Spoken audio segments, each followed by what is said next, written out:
ऊपर से कजाल डी प्रिंचिपे एक सामान्य शहर की तरह दिखता है, लेकिन जब भी फाबियो स्टाबिले अपने पुराने इलाके में लौटते हैं तो दर्दनाक यादों से घिर जाते हैं।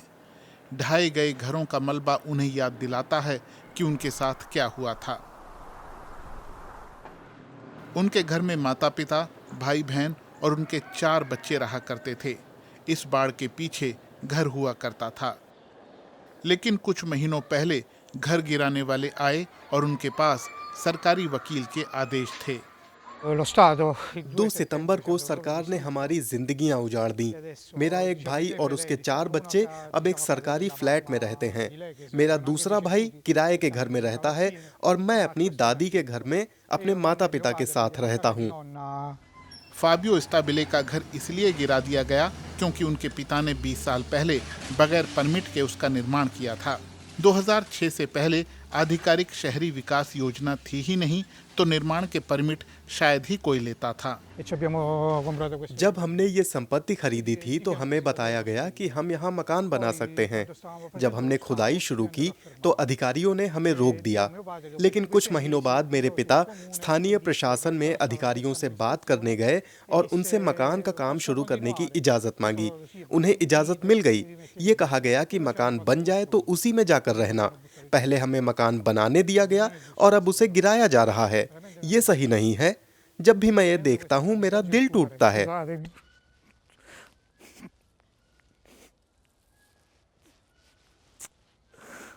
और वो अकेले नहीं हैं।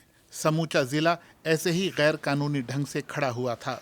आधिकारिक योजनाओं में ये गलियां हैं ही नहीं।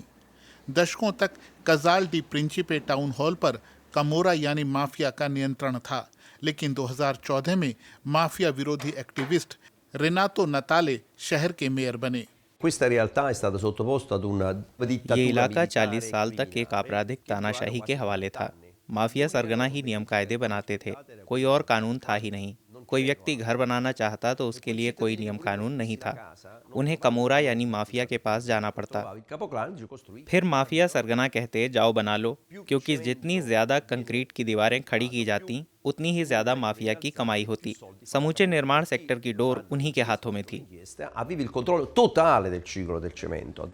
सरकारी अभियोजन कार्यालय ने अकेले कजाल डी प्रिंचिपे में 1300 घरों को गिराने का आदेश दिया है। पूरे कंपानिया इलाके में 2 लाख से ज्यादा मकान गिराए जाने हैं। इस फैसले से हजारों लोगों के घर छिन सकते हैं। लेकिन नागरिक समूह कासा मिया यानी मेरा घर प्रतिरोध कर रहा है। अपने और अपने बच्चों के लिए बनाए गए घरों को बचाने के लिए हमने ये संगठन खड़ा किया है।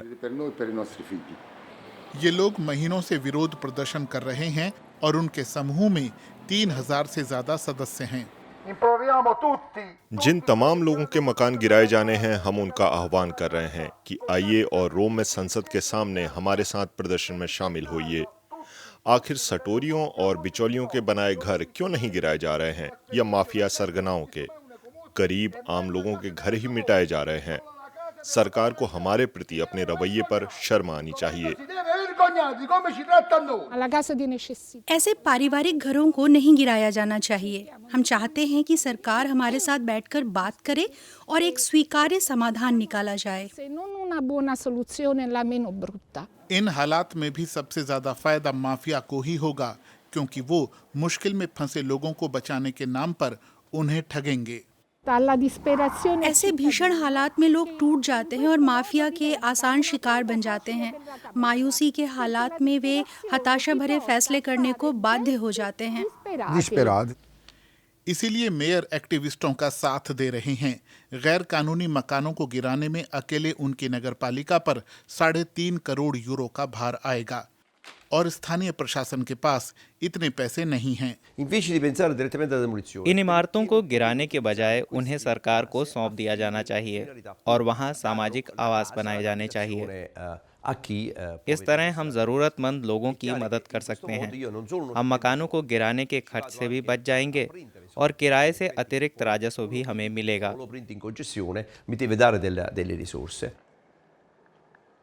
लेकिन इस प्रस्ताव पर अमल करने में सरकार को अभी समय लगेगा। इस बीच गैर कानूनी ढंग से बनाए गए मकानों को गिराने का काम जारी है। सिर्फ कजाल डी प्रिंचिपे में नहीं, बल्कि ये काम दूसरे इलाकों में भी हो रहा है।